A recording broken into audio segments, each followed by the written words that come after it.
나의 달려갈 길을 마치고 믿음을 지켰으니 이제 후로는 나를 위하여 의의 면류관이 예비되었으므로 주곧 어려우신 재판장이 그날에 내게 주실 것이며 내게만 아니라 주의 나타나심을 사모하는 모든 자에게도 이라.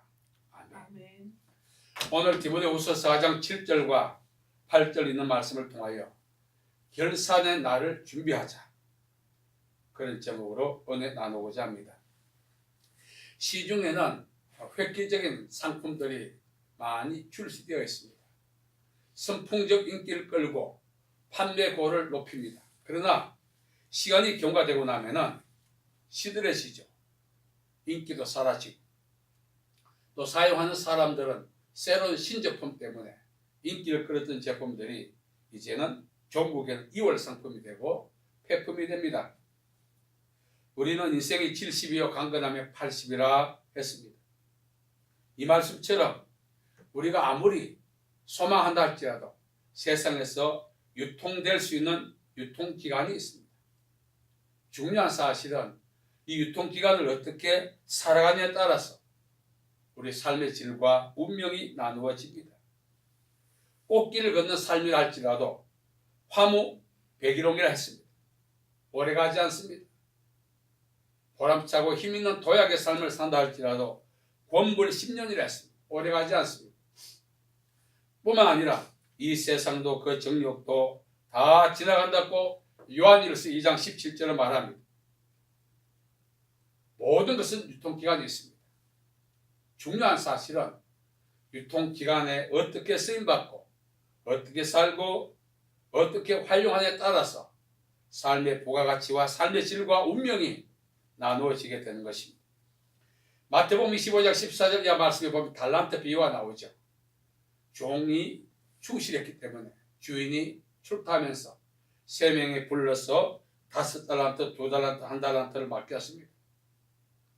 그리고 귀가해서 그들을 불러서 맡긴 달란트를 결산합니다. 이 결산을 통하여서 주인의 즐거움에 참여하는 인센티브를 받는가 하면 쫓겨나야 하는, 슬피 일을 갈아야 하는, 고통의 세월을 보내야 하는 그런 상황에 처해지는 종의 모습도 볼 수 있습니다. 주인이 맡긴 달란트, 활용할 수 있는 유통기간이 충분히 주어지는 거죠. 그 충분한 시간을 활용해서 갑절을 남기느냐 그대로 두느냐는 우리의 선택에 있는 것입니다. 중요한 사실은 선택에 따라 행동함으로써 그 결과가 주는 차이는 엄청나다는 것입니다. 보좌와 나사로 비유를 우리가 알고 있습니다. 보좌와 나사로는 동시대를 살았습니다.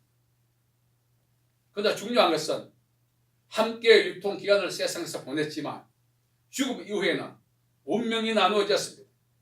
나사로는 죽어서 아브라함의 품에 갔고 보좌는 죽어서 엄부에 갔습니다. 어떻게 동시대를 유통기간을 함께 보냈음에도 불구하고 이런 운명의 격차가 나는가? 보좌는 자신에게 주어진 여건과 환경을 이미지 메이킹에 사용했습니다. 나사로가 고난받았던 것은 겸손한 삶을 대변하는 것입니다. 우리가 주어진 유통기간을 어떻게 활용하고 어떻게 살아가냐에 따라서 편리와 불편은 다소 차이가 있다 할지라도 죽음 이후에는 엄청난 운명의 간격이 있다는 사실을 우리가 보게 됩니다. 부자는 그 분복 자체가 축복입니다. 부자가 자기 돈 마음대로 쓰는 것 죄는 아닙니다. 그러나 아브라함이 부자에게 말합니다. 너는 살았을 때 좋은 것을 받았다. 중요한 내용입니다.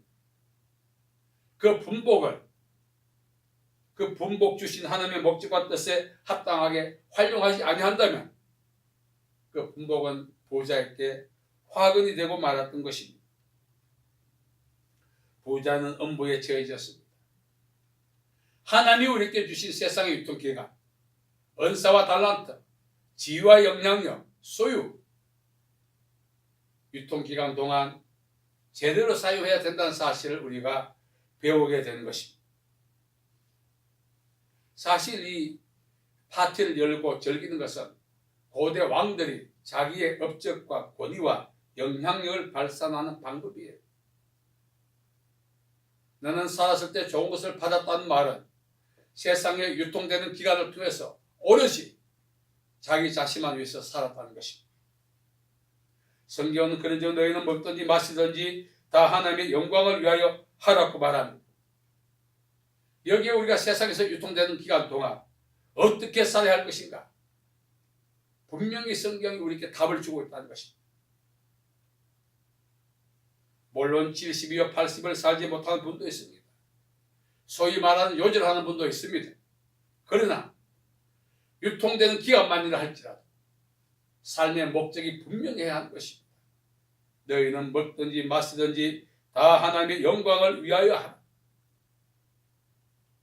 유통기간을 어떻게 보내든 선택과 행동은 자유이지만 분명히 거기에 따른 결산의 날이 오게 되고 결산에 따라서 엄부에 처해지기도 한다는 것입니다. 이 부자가 엄부에서 아브라함을 향하여 이렇게 말합니다. 아버지 아브라함이요. 이것은 바로 유대인이라는 뜻이고 더 나아가서 하나님의 선민이라는 뜻입니다. 더 나아가서 율법을 알고 있었다는 것입니다. 율법의 핵심적인 주제는 레위기 19장 18절에 하나님을 사랑하고 이웃을 사랑하라는 것입니다. 부자는 날마다 기름진 포도주를 마시고 자색 베옷을 입고 정말 일미를 먹고 살았습니다. 이면에 자기의 대문의 헌들을 앓으면서 자기 상에서 떨어지는 부스러기를 먹는 그것은 개의 먹이인데 그걸 먹는 나사로를 방치했던 것입니다. 세상을 살아가는 과정 속에 우리는 주변 사람의 도우미가 되어야 한다는 것을 이야기합니다. 우리가 갖고 있는 역량과 영향력, 지위와 소유, 심지어 개인적 노하우라 할지라도 그것을 활용하여 이웃을 돌보지 아니한다면 거기에 따른 책임을 반드시 지불해야 될 날이 온다는 것입니다. 저희들이 이제 서울에서 전도사 생활하고 시골로 내려갔습니다. 경북 영일 기북면 선봉 마지막 산촌 바닥에 갔습니다. 그 입구에 가면은 덕동이라고 하는 마을이 있어요. 하는 저희 이제 집사람이 박물관 생겼다 해서 가봤습니다. 가보니까 옛날에 농촌에서 사용하던 농기구 있잖아요. 이 농기구를 이렇게 어느 한 개인이 창고를 개조해서 박물관 만들어서 이렇게 갖다 놓았습니다. 호미, 괭이, 도끼, 낫, 잡도 심지어 여러 가지 농기구. 근데 제가 관심이 있었던 것은 바로 괭이였습니다. 괭이는 보통 40cm, 50cm 정도 이렇게 길어요.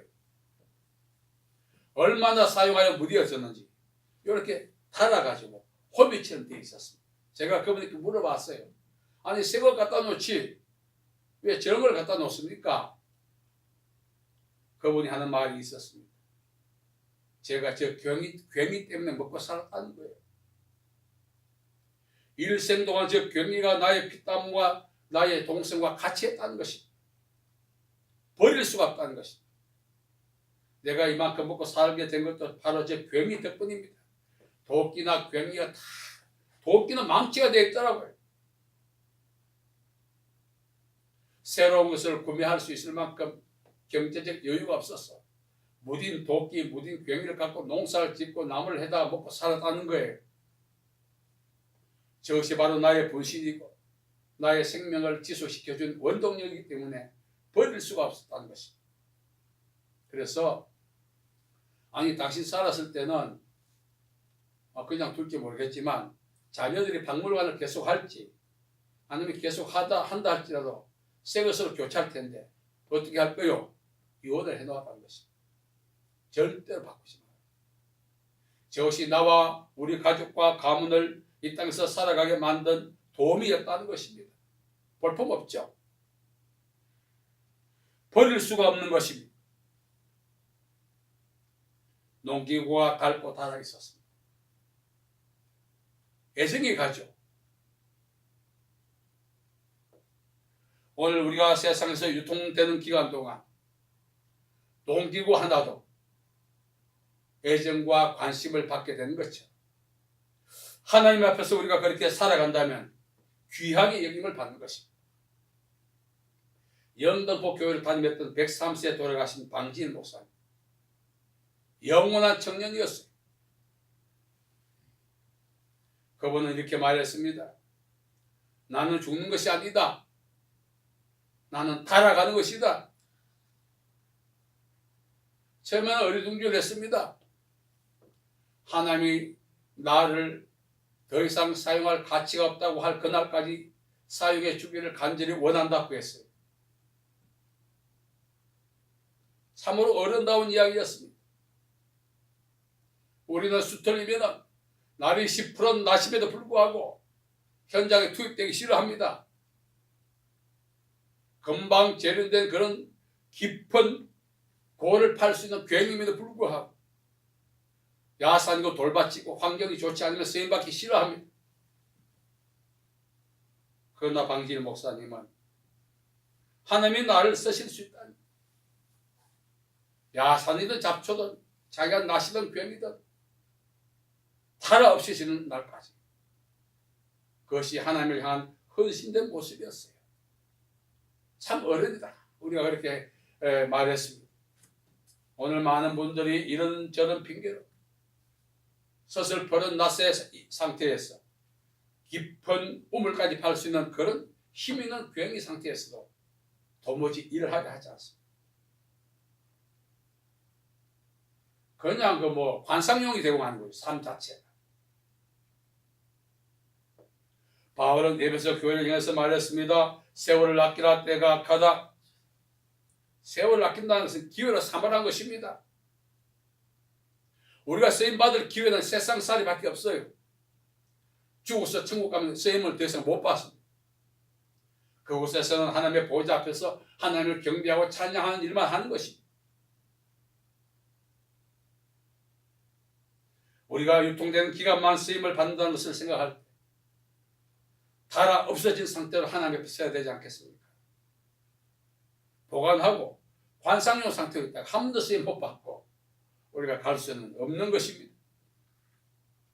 바울은 자신만이 아니라 누구든지 오늘 본문 말씀을 보면 내가 선한 싸움을 다 싸우고 달려갈 길 다 마치고 믿음을 지켰다, 이 말은 유통되는 기간 동안 자기 역할을 다 했다는 것입니다. 감히 어떻게 그렇게 말할 수 있겠어요? 우리말로 표현한다면 바울은 하나님의 부름을 받고 달아 없어지는 그날까지 헌신했다는 것입니다. 저도 인생을 돌아보니까 요령만 부리고 달아 없어지는 그냥 녹슬어서 없어지는 거예요. 얼마나 쓰임을 못 받는지 빈둥빈둥 놀고 이래저래 태만하다가 날이 10%는 낯이 녹슬게 돼요. 깊은 우물을 팔 수 있는 그 병기가 녹슬게 돼요. 그거는 달아 없어지는 것이 아니라 녹슬어 없어지는 거예요. 자, 우리는 바울 같은 고백을 할 수 있습니다. 저는 며칠 동안 생각해 봤습니다. 하늘 주님이 제게 밤에 말을 걸어오셔서 잠자지 않고 가만히 있었습니다. 주제는 뭐냐? 말씀하신 주제가 녹슬면 안 된다는 것입니다. 이 말을 제가 나이를 집에서 말씀드리지 않았지만 달아 없어져야 하는, 녹슬어 없어지는 거예요. 녹슬어. 그러다 괴로워서 밤에 울었어. 내 인생이 왜 이래?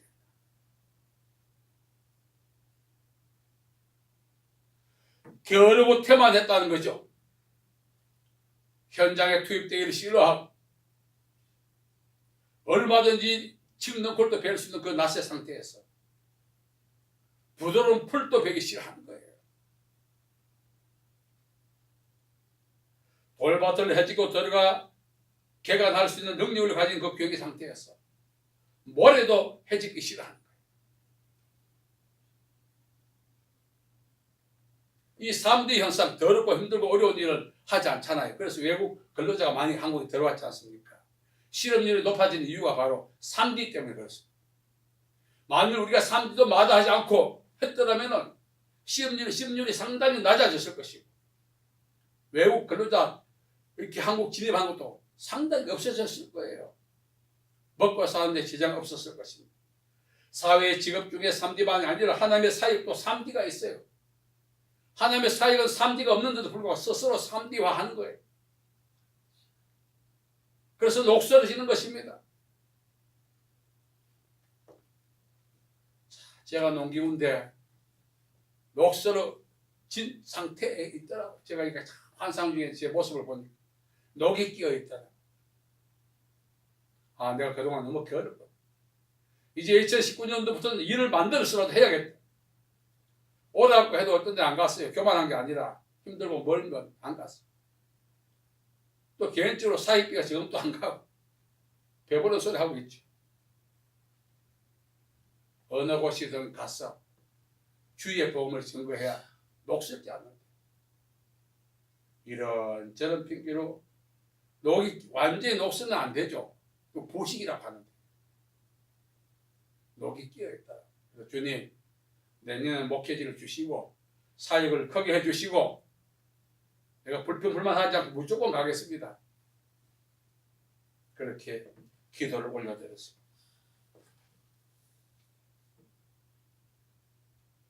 참 중요한 내용이지 않습니까? 발악하느냐 녹슬고 있느냐.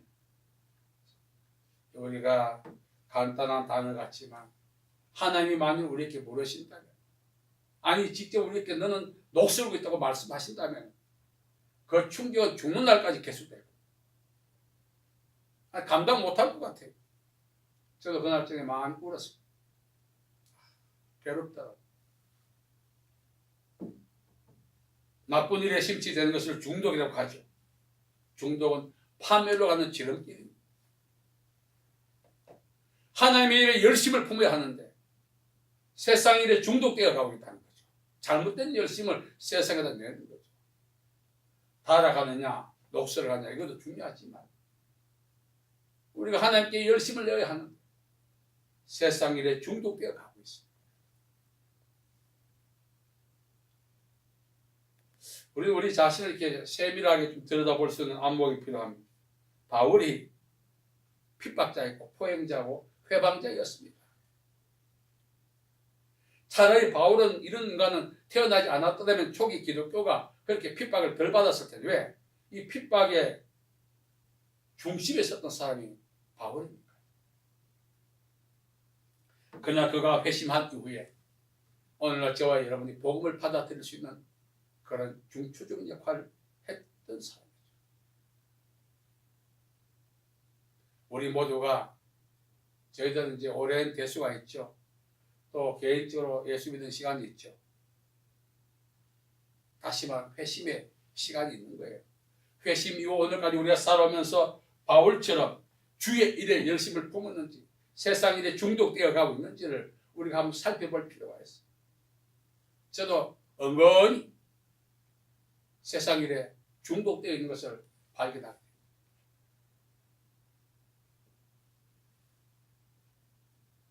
바울은 이렇게 말했어요. 고린도후서 5장 13절. 우리가 미쳐도 하나님께 미칠 것이요. 세상 일에 미쳐 중독될 것이 아니라 복음 전거하고 하나님의 영광을 드러내는 일에 미치고 그 일에 열심을 품어야 된다는 사실입니다. 진정한 교회라면 저와 여러분을 에클레시아라고 하죠. 교회. 교회는 사도의 터와 선지자의 터와 사도의 교훈 위에 세워져 있어요. 선지자의 터와 사도의 교훈은 바이트라는 뜻인데 바로 사도들이 전거해 준 교훈과 하나님의 말씀을 이야기합니다. 우리가 하나님의 일에 미치는 하나님의 일에 열심이 없고 세상 일에 미치는 세상 일에 중독되어 간다면 진정한 교회라고 할 수가 없는 것입니다. 예수님은 나무는 열매로 분별한다 했죠. 그 열매는 칼포스라는 뜻인데 행동, 이득, 결과라는 뜻입니다. 내 행동이 진정으로 구원받은 자인지 내 행동이 진정 교회인지를 스스로가 알지 않습니까? 오늘 우리는 바울의 이 고백을 통해서 만시 지탄의 감이 있지만 더 녹슬기 전에 더 녹슬어 부식되어 사라지기 전에 이제라도 하나님의 일에 열심을 품고 헌신함으로 하나님을 위해서 살아가는 기회가 되어야 합니다. 더 나아가서 이제는 세상 일에 더 이상 중독하지 말아야 합니다. 저도 오늘까지 살아오면서 집안 없죠. 여러 가지 노후가 걱정되고 왜 안 되겠어요? 불안하지 않겠어요? 그래서 한때는 며칠 동안 잠이 오지 않았습니다. 준비한 게 없으니까. 근데 우리의 준비보다 더 중요한 것은 하나님의 공급이라는 사실을 알았습니다. 아무리 준비해도 하나님이 누가 보면 12장에 나오는 부자의 그 영혼을 찾으신 것처럼 찾아버리면 그 준비한 것이 누구 것이 되겠어요? 비록 준비되지 않아도 이스라엘민족 40년 광야를 하나님이 공급해 주지 않았습니까? 그날부터 안심이 되더라고요. 목사임에도 불구하고 세상적이죠. 저축한 거 없죠. 아들 교육시켜야 되죠. 아무런 대비도 없죠. 이것은 하나님의 공급을 우리의 준비를 능가하는 은혜가 있다는 사실. 그래서 그때 자유해졌어요. 손에 쥐고 있는 돈 때문에 안심하는 것이 아니라 비록 빈손이라 할지라도 하나님의 공급 때문에 기뻐하고 안심해야 하는데 손에 쥐고 있는 이것 때문에 안심했던 참 저 자신도 좀 한심했어요. 너희는 먼저 그의 나라와 의를 구하였어요. 삶의 우선순위가 뭐냐? 하나님을 위해서 살아가는 게 삶의 우선순위. 하나님의 일에 미쳐 하나님의 일에 열심히 하는 것이 삶의 우선순위. 첫 단추를 제대로 끼면 마지막 단추가 들어갈 구멍이 있지만 잘못 끼면 들어갈 구멍이 없다 그랬어요. 이제 우리는 오늘 바울의 고백을 통해서 삶의 가치관을 새롭게 해야 합니다. 이제부터라도 내가 하나님께서 살아가야겠다. 이제부터라도 내가 세상 일에 중독되지 않고 하나님 일에 열심을 품고 하나님 일에 미쳐가야겠다. 옛날에 어른들이 그렇게 말했어요. 제대로 미치라고. 이 말은 좋은 일에 열심을 품으라는 뜻이죠.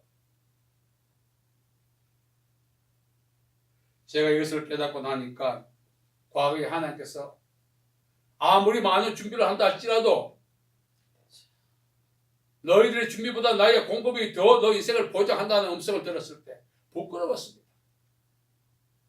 월세를 마쳐야 되고 그렇게 괴로울 때 있었거든. 송탄 있을 때. 그래서 너무너무 힘들었을 때 주님이 제게 하셨던 말씀. 아무리 많은 준비 있어도 내 공급을 능가할 수 없다. 가슴이 아팠습니다. 성경이 그렇게 말하고 있는데도 실제적으로 믿어지지 않았고 그리고 오랜 세월 14년을 아웃사이드에 있으면서 체험했습니다. 14년 아웃사이드에 있으면서 준비되지 않아도 하나님이 공급해 주셨구나. 우리가 정말 이런 하나님을 위해서 살아가는 것이 당연하지 않겠어요? 이런 하나님을 위해서 우리가 미치는 것이 당연하지 않겠어요? 그 아들을 우리를 위하여 내어주시니까 그 모든 것을 은사로 우리에게 주지 않겠느냐. 이러한 사실을 확신했던 바울은 하나님께서 살아가고 하나님께서 미치는 일을 주저하지 않았던 거죠. 오늘 바울의 고백을 다시 한번 우리 고백으로 하나님 앞에서 토해내면서 주님, 이제 내가 주님 위해서 살아가겠습니다.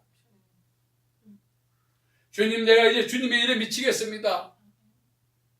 주님, 내가 이제 주님의 공급을 의지하겠습니다. 하루는 어떤 목사님이 제게 나 늙으면 갈 데도 없고 양농 갈 돈도 없다 그랬어요. 한때 저도 똑같은 생각을 했지만 목사님, 제가 하루는 그 문제 때문에 괴로워할 때 우리가 590에 15번지인지 모르겠습니다만 그 주택에 2층에 올라가서 저녁마다 옥상에서 기도했습니다. 힘들 때마다 주님을 찾고 그때 주님 나에게 이렇게 말씀하셨습니다. 너희들의 준비보다 나의 공급을 신뢰하라. 그 목사님 많이 잡수고 그래서 지금도 눈물이 나네요. 내가 은퇴를 앞두고 지금까지 나를 이렇게 사용하신 하나님을 끝까지 신뢰하지 못하고 내가 왜 이렇게 되었나 무엇이든 모습이 생각이 납니다. 나를 위하여 의에 매려고 그러니까 세상을 다 줘도 살 수 없는 것입니다. 그냥 세월 보내서 되는 건 아닙니다. 이제 우리 유통기간이 얼마나 남은지 몰라요. 올 때는 순수가 있지만 갈 때는 순수가 없다고 했는데 이제 남은 유통기간 정신 차리고 살자고요. 그리고 하나님 앞에서 결산한 날 하나님은 바울이 고백했던 것처럼 의에 멸류관 땅에서 주님 위해서 달아가고 주님 위해서 미치고 주님의 공급만 의지하고 살아왔던 그 가치를 확인할 날이 우리 앞에 도래할 것입니다.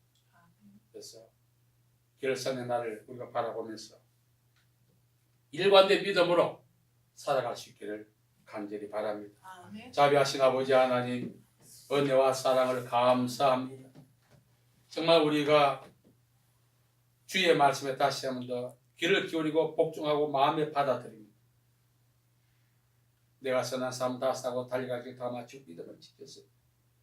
이제 이후로는 나를 위하여 어려우신 재판장의 그날에 내게 주시기 위하여 준비한 의의 멸류관이 있다고 고백했던 바울처럼 우리 모두 그날을 사모하면서 이제 세상에서 유통되는 기간 동안 하나님 위해서 달아가 하나님의 일에 열심을 품고 주의 공급 의지하여 살아가는 저희들 에게 복 내려 주옵소서. 아멘.